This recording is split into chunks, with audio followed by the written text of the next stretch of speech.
नमस्कार, आप देख रहे हैं न्यूज रूम लाइव। मैं हूं शुभ मिश्रा आपके साथ। चलिए करते हैं खबरों की शुरुआत और सबसे पहले बड़ी खबर आपको गया से बता दें। गया से बड़ी खबर सामने आ रही है, जहां दो बच्चियों का शव मिलने से सनसनी मच गई है। आपको बता दें कि कुएं से दो बच्चियों का शव बरामद किया गया है। खीरी गांव से ये बच्ची लापता हुई थी। 10 मार्च को घास काटने के लिए दोनों ही बच्चियां बाहर निकली और हत्या कर लाश फेंके जाने की आशंका जताई जा रही है। अतरी थाना की खीरी गांव की ये पूरी घटना बताई जा रही है। गया से बड़ी खबर आपको बता रहे, दो बच्चियों की लाश मिलने से सनसनी फैल गई है। कुएं से बच्चियों का शव बरामद किया गया है। खीरी गांव से ये दोनों ही बच्चियां लापता हुई थी। 10 मार्च वो तारीख थी जिस दिन वो अपने घर से बाहर घास काटने के लिए निकली हुई थी। और देखिए, इस पूरी खबर की अधिक जानकारी के साथ हमारे संवाददाता एलन लिली हमारे साथ फोन लाइन पर जुड़ चुके। एलन, बताइए कि ये पूरी घटना कैसे हुई और बच्चियों का शव मिलने के बाद अब आगे क्या कार्रवाई की जाएगी? देखिए, बता दें कि ये जो दोनों बच्चे जो है आपस में सहेली है और 10 मार्च को अपने घर से कुछ ही दूरी पर घास काटने के लिए निकली थी और अचानक जो 10 मार्च को देर शाम तक वो वापस घर नहीं आई, तो इसकी खोजबीन शुरू की गई और स्थानीय जो अगले दिन जो है वो अतरी थाना में एक अपहरण का मामला भी दर्ज कराया गया था। लेकिन पुलिस के द्वारा ग्रामीणों ने आरोप लगाया है कि कहीं ना कहीं वो पुलिस की लापरवाही है, जो बच्चियों को खोज नहीं पाई और यही वजह है कि आज जो है पहले सुबह जो है गांव के कुछ ही दूरी पर कुएं से दोनों बच्चियों का शव बरामद किया गया। शव को बरामद कर जो पुलिस जो है वो उसे पोस्टमार्टम के लिए मगध मेडिकल अस्पताल भेज दिया गया है। लेकिन आशंका जो व्यक्त की जा रही है कि ये दोनों बच्चियों की कल देर शाम हत्या कर उस कुएं में फेंक दिया गया है, जिससे आशंका ये जताई जा रही है कि चूंकि उनके शरीर पर और कुछ जगहों पर चोट के निशान भी है, कुछ खून के धब्बे भी मिले हैं, तो यह आशंका जताई जा रही है कि बच्चियों को गांव के किसी के द्वारा आपसी रंजिश में दोनों बच्चियों को हत्या कर कुएं में फेंक दिया गया। फिलहाल जो पुलिस है पूरे मामले की छानबीन की जा रही है और जो भी इसमें जो अपराधी जो शामिल है उसे गिरफ्तारी के लिए पुलिस जो है छापेमारी करने में जुट गई है। जी, बहुत बहुत शुक्रिया एलन, हमारे साथ जुड़ने के लिए, तमाम जानकारी के लिए। तो गया से बड़ी खबर आपको बता रहे थे, जहां कुएं से दो बच्चियों का शव बरामद किया गया है। खीरी गांव से ये दोनों ही बच्चियां लापता हुई थी। 10 मार्च को अपने घर से घास काटने के लिए बाहर निकली थी और इसी दौरान उनकी हत्या कर शव को फेंके जाने की आशंका जताई जा रही है।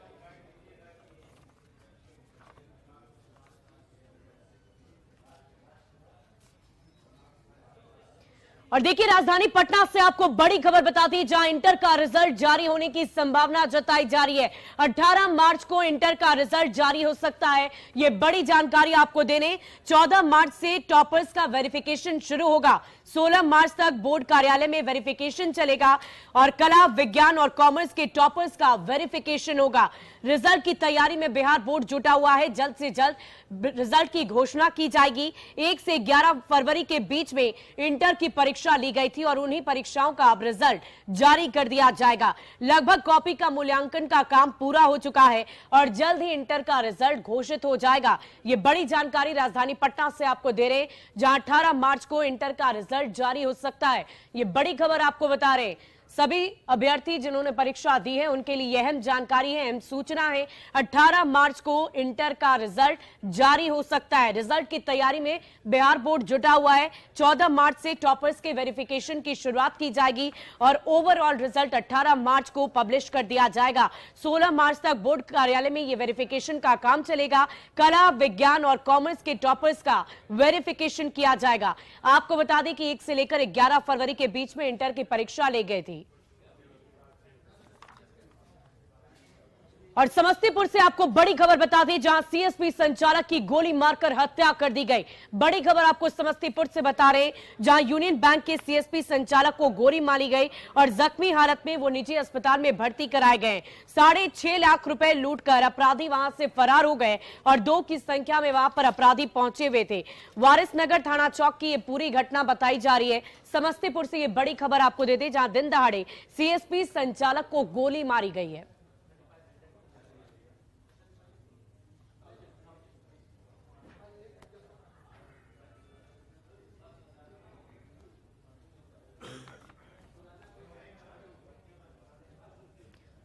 और खबर किशनगंज से, जहां के मस्तान चौक पर असामाजिक तत्वों ने मंदिर में आग लगा दी, जिसके बाद लोगों का आक्रोश देखने को मिला है। किशनगंज से ये बड़ी खबर आपको बता रहे हैं, जहां बदमाशों ने मंदिर में ही आग लगा दी है और इस घटना के बाद स्थानीय लोगों में खास तौर पर नाराजगी देखी जा रही है। लोगों ने किशनगंज बहादुरगंज मुख्य सड़क को जाम कर दिया है और अपराधी की गिरफ्तारी की मांग कर रहे हैं।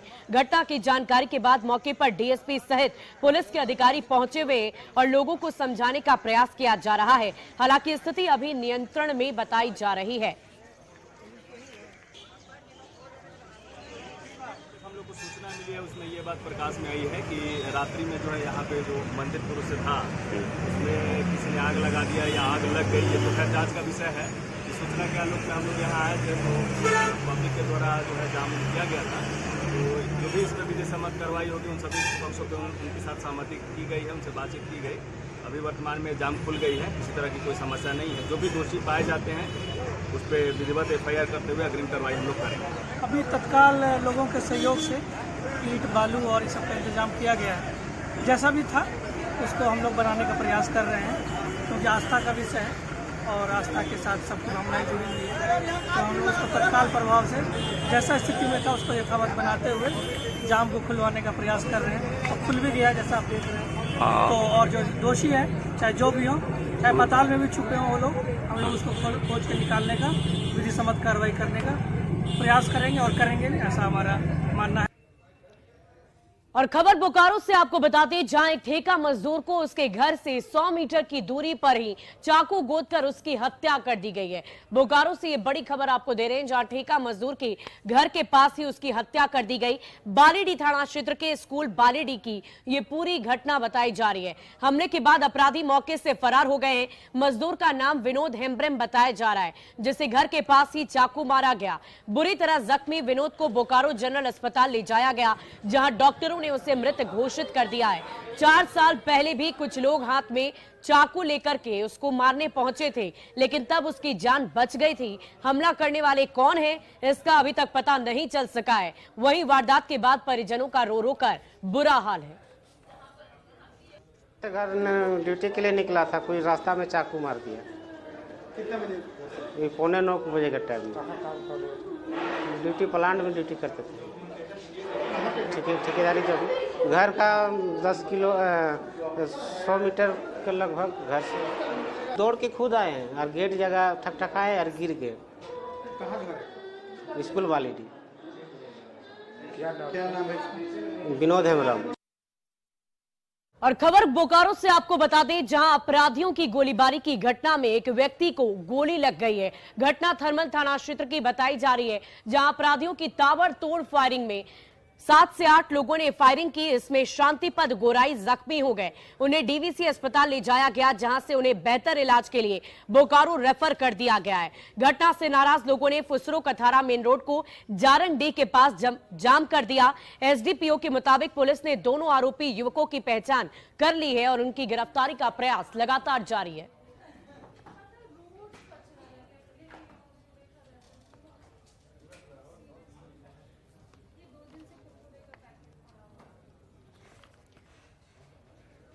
और नशे के कारोबार पर हजारीबाग के पुलिस की दबिश लगातार देखने को मिल रही है और इसी कड़ी में अब लगातार छापेमारी भी की जा रही है। हजारीबाग से ये बड़ी खबर आपको बताते हैं, जहां नशे के कारोबार पर पुलिस की दबिश देखने को मिल रही है। पुलिस को नगवा हवाई अड्डा टोल प्लाजा के पास अभिराज रेस्टोरेंट में बने एक चाय की गुमटी में नशे के कारोबार की जानकारी मिली थी। एसपी के निर्देश पर एसडीपीओ के नेतृत्व में पुलिस टीम ने छापेमारी की और इस दौरान गुमटी के ड्रॉवर से 250 ग्राम गांजा और 6 प्रतिबंधित नशीला कफ सिरप भी बरामद किया गया है। वहीं चाय गुमटी संचालक को नशे के कारोबार के आरोप में गिरफ्तार कर जेल भेज दिया गया। नशे के कारोबार के खिलाफ होटल और रेस्टोरेंट में पुलिस का अभियान आगे भी जारी रहेगा।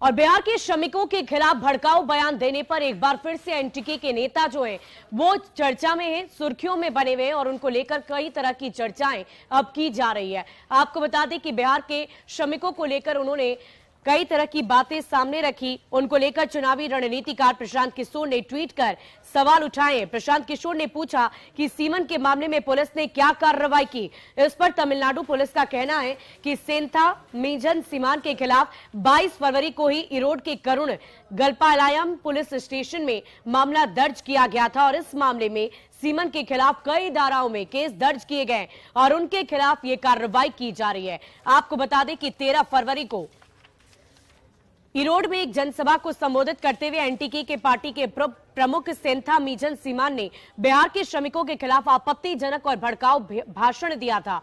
सीमन के भाषण को लेकर प्रशांत किशोर ने कहा कि फर्जी वीडियो वायरल करने वालों पर कड़ी कार्रवाई की जानी चाहिए, लेकिन इससे भड़काऊ बयान देने वाले दोष मुक्त नहीं हो जाते।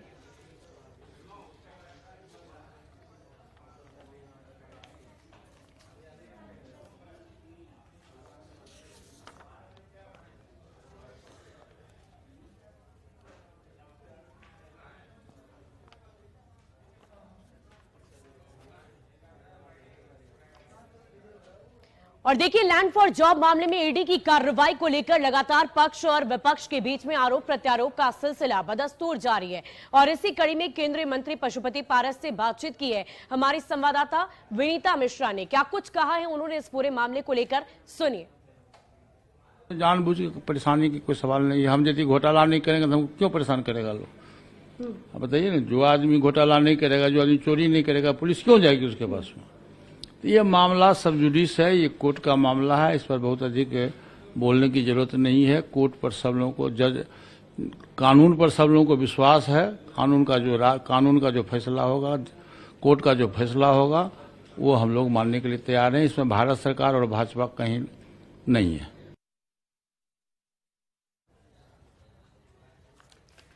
और बीजेपी प्रदेश कार्यालय में अंतर्राष्ट्रीय धाविका पीटी उषा का भव्य स्वागत किया गया।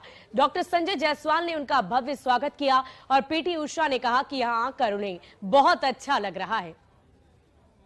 महिला लोग अच्छा करना है ना, तो इसलिए तो मैं आया है इधर स्पोर्ट्स में। अच्छा, पीटी उषा राजधानी पटना पहुंची है, बीजेपी कार्यालय में पहुंची और भव्य स्वागत भी इनका किया गया है।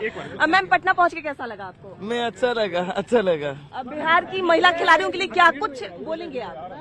तो महिला लोग अच्छा करना है ना, तो इसलिए तो मैं आया है इधर स्पोर्ट्स में। अच्छा, फॉरवर्ड आके अच्छा करना है। यहाँ पे किस कार्यक्रम में भाग लेने आई थी आप? हाँ, यहाँ पे कौन से कार्यक्रम में भाग लिया आप? बिल्कुल,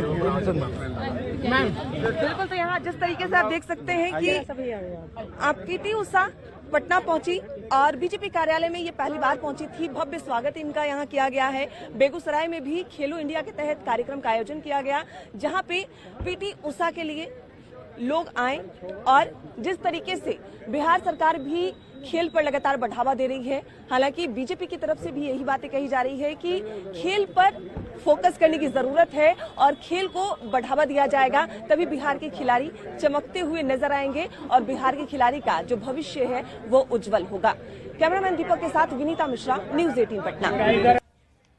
और इस साल 54वां सीआईएसएफ का स्थापना दिवस पहली दफा दिल्ली से बाहर यानी कि हैदराबाद में मनाया गया और इस स्थापना दिवस में मुख्य अतिथि के तौर पर अमित शाह शामिल हुए और यहां पर इस कार्यक्रम को संपन्न किया गया है।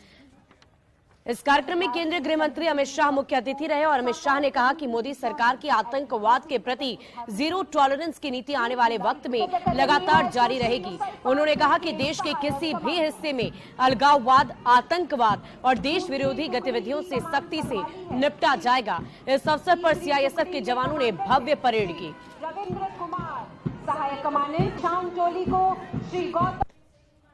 मेरे लिए ये बहुत हर्ष का विषय है कि सीआईएसएफ की 54वें स्थापना दिन पर मैं आज आप सबके सामने उपस्थित हूं और ये जो वार्षिक परेड है वो पहली परेड है जो दिल्ली से बाहर भारत के गौरवमयी शहर हैदराबाद में हो रही है। इसका मुझे बहुत आनंद। मित्रों, 53 वर्षों का सीआईएसएफ का इतिहास अगर कोई बारीकी से देखे तो निर्विवाद रूप से कह सकता है कि देश के आर्थिक प्रगति में सीआईएसएफ का बहुत अहम योगदान है। क्योंकि कोई भी देश तभी प्रगति कर सकता है, तभी आगे बढ़ सकता है, अपने अर्थतंत्र को दुनिया के सभी अर्थतंत्रों में तेज गति से तभी बढ़ा सकता है जब इसकी औद्योगिक सुरक्षा, इसकी एयरपोर्ट्स की सुरक्षा, इसकी बंदरगाहों की सुरक्षा सुनिश्चित हो और वहां एक शांति का और सुरक्षा का माहौल बने। मित्रों, आज मैं जब आपके यहाँ इस महत्वपूर्ण अवसर पर उपस्थित हूं, तब मैं सुनिश्चित रूप से कहना चाहता हूं कि विगत 9 सालों में मोदी जी के नेतृत्व में आंतरिक सुरक्षा के क्षेत्र में कई चुनौतियों का सफलतापूर्वक भारत सरकार के गृह विभाग ने सभी सीएपीएफ और राज्य पुलिस को साथ में लेकर इसका सामना किया है और इसके बहुत अच्छे नतीजे हमारे सामने हैं। और ईरान में आयोजित विश्व कप जूनियर कबड्डी प्रतियोगिता में स्वर्ण पदक जीतने के बाद सागर कुमार बाढ़ पहुंचे, जहां पर उनका भव्य तरीके से स्वागत किया गया है। आपको बता दें कि जूनियर कप कबड्डी टूर्नामेंट में स्वर्ण पदक जीतने के बाद सागर कुमार बाढ़ पहुंचे हैं, जहां उनका भव्य तरीके से स्वागत किया गया। सागर कुमार बख्तियारपुर के रूपस मरवाही गांव के रहने वाले हैं। सागर को खेल विभाग के द्वारा आज 12 मार्च को सम्मानित किया जाएगा। सागर ने टीम की एकजुटता को जीत का मंत्र बताया है। बस वहीं से स्टार्ट किया था, फिर मैंने नेशनल वगैरह खेला था, मैं नेशनल में मेडल आया था, साई की टीम से खेला था, जूनियर नेशनल में गोल्ड मेडल था 2018 में।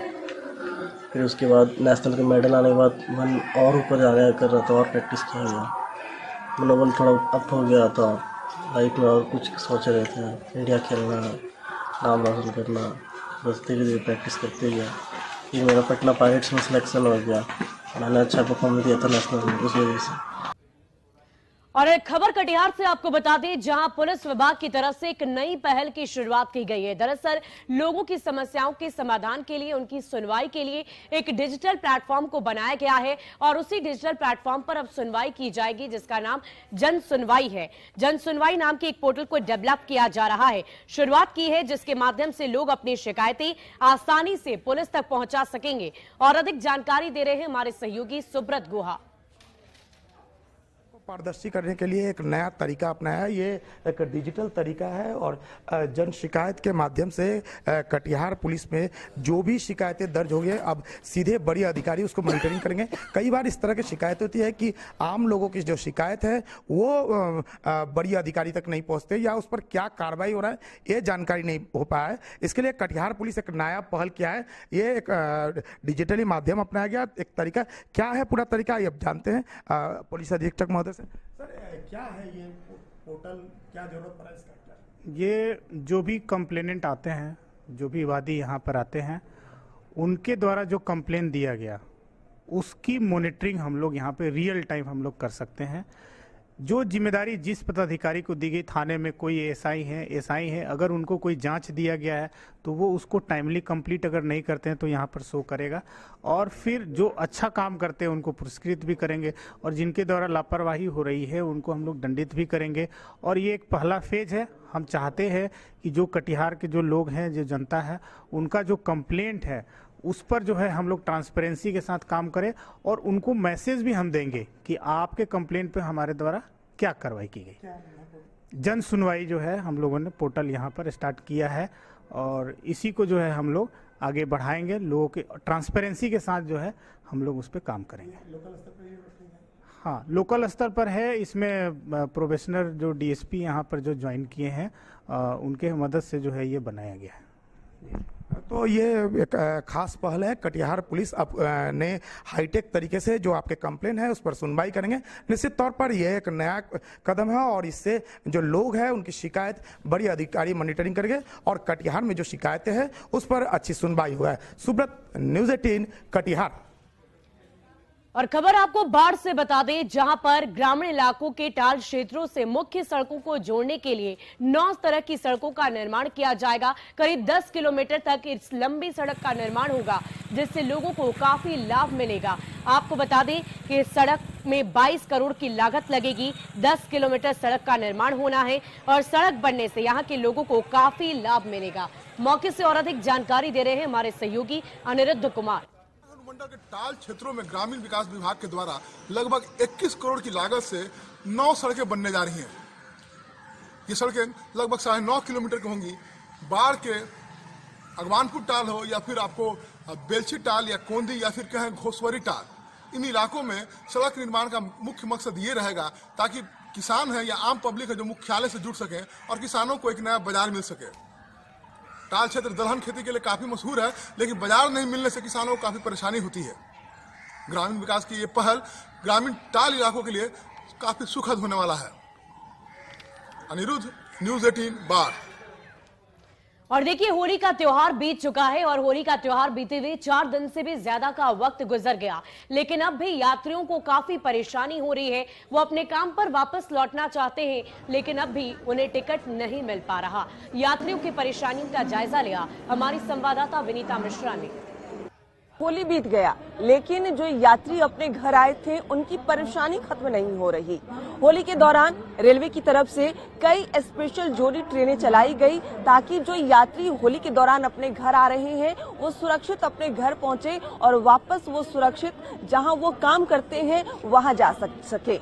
लेकिन 4 दिन बीतने के बाद भी अभी भी जो रेलवे की तरफ से कई ट्रेनें जो चलाई जा रही है उस पर दबाव कम पड़ता हुआ नजर नहीं आ रहा। यात्री परेशान हैं, उन्हें टिकट कंफर्म नहीं हो पा रहा है और ऐसे में जो यात्री हैं जो होली के दौरान अपने घर आए थे वो इंतजार कर रहे हैं कि कब उन्हें टिकट मिले और कब वो वापस अपने घर जा सके, क्योंकि आज रविवार का दिन है। सोमवार से सभी को अपने जॉब में काम करना है, वहां पहुंचना है और सभी हड़बड़ी में है। लेकिन जिस तरीके से पिछले 4 दिनों से जो नजारा है पटना जंक्शन का, उसकी तस्वीर बदलती हुई नजर नहीं आ रही है। लोगों की भीड़ भाड़ साफ तौर पर पटना जंक्शन पर नजर आ रही है। ऐसे तो हर दिन यहाँ तस्वीर ऐसी ही होती है, लेकिन होली के बाद से जो तस्वीर है वो बदली हुई नजर आ रही है। लोगों की भीड़ भाड़ यहाँ नजर आ रही है। लोग अपने घर जाने के लिए यहाँ आ तो गए थे होली के दौरान, लेकिन वापस वो अपने जहाँ वो से आए थे, जहाँ वो जॉब करते हैं, जहाँ उनका कारोबार है या फिर जहाँ वो रहते हैं,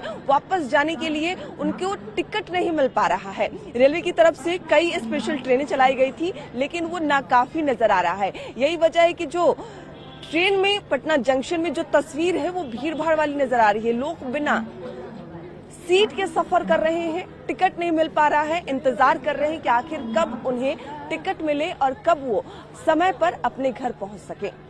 कैमरा पर्सन दीपक के साथ विनीता मिश्रा, न्यूज़ 18 पटना। और देखिए, बिहार में H3N2 इन्फ्लुएंजा वायरस की पुष्टि हो गई और इसके बाद से राजधानी रांची की बात करें तो वहां भी इस वायरस के मरीज की पुष्टि हो गई है। लेकिन गार्डनर अस्पताल पटना में इस वक्त लोग कितने सजग हैं, जायजा लिया हमारी संवाददाता विनीता मिश्रा ने। देश भर में कोरोना ने भयंकर तबाही मचाई। ऐसे में एक नए वायरस ने दस्तक दे दी है। बिहार में H3N2 इन्फ्लुएंजा नामक वायरस की पुष्टि हुई है और महिला मरीज में इस वायरस की पुष्टि हुई है, जिसके बाद बिहार के तमाम अस्पतालों को अलर्ट कर दिया गया है। सिविल सर्जन ने तमाम अस्पतालों को अलर्ट किया है।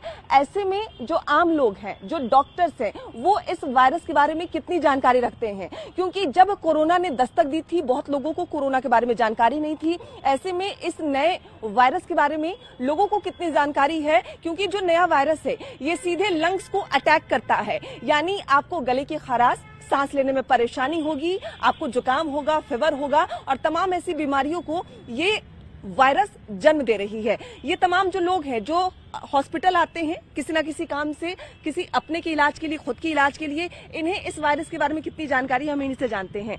क्या नाम है? आरती कुमारी। आपको ये नए वायरस इन्फ्लुएंजा के बारे में कोई जानकारी है? नहीं। बिल्कुल। कुछ और लोग हैं। क्या नाम है आपका? निरंजन कुमार चौधरी। इन्फ्लुएंजा नया वायरस आया है, कोई जानकारी है आपको? सुने हैं, लेकिन उतना ज्यादा जानकारी तो नहीं है मेरे को। क्या कुछ जानकारी मिली, क्या कुछ हो रहा है इससे? इससे थोड़ा सा महिला लोग को ज्यादा परेशानी होती है इस बीमारी से जी। और इससे ज्यादा जानकारी तो हम लोग को नहीं है जी। मैम, और किसी को पता होंगे तो बताएंगे। आपका नाम? मिस्टर गौतम कुमार। गौतम, पता है कौन सा ये वायरस आया है, क्या कुछ परेशानी हो रही है इससे? ये परेशानी के बारे में पता नहीं, बट मैं ये सुना हूँ इन्फ्लुएंजा एक वायरस है। आई है जी। तो इसको लेकर कुछ सतर्कता बरत रहे हैं? नहीं, मैं कुछ नहीं सतर्क करा हुआ अभी नहीं। जी, जानकारी है बिल्कुल। कुछ और लोग हैं। आपका नाम क्या है? मनोहर यादव। इस नए वायरस के बारे में कोई जानकारी? नहीं, जानकारी मुझे नहीं है अभी नहीं। इन्फ्लुएंजा के बारे में भी लोगों को जानकारी नहीं है, लेकिन धीरे धीरे मामले जब बढ़ने लगेंगे तो लोगों को जानकारी रखनी होगी। हालांकि अलर्ट कर दिया गया है, धीरे धीरे लोग सजग भी हो रहे हैं क्योंकि ये बीमारी, ये वायरस सीधे लंग्स को प्रभावित कर रहा है। कैमरामैन दीपक के साथ विनीता मिश्रा, न्यूज 18 पटना। और फिलहाल इस बुलेटिन में अभी के लिए बस इतना ही, लेकिन न्यूज 18 बिहार झारखंड पर खबरों का सिलसिला लगातार जारी है।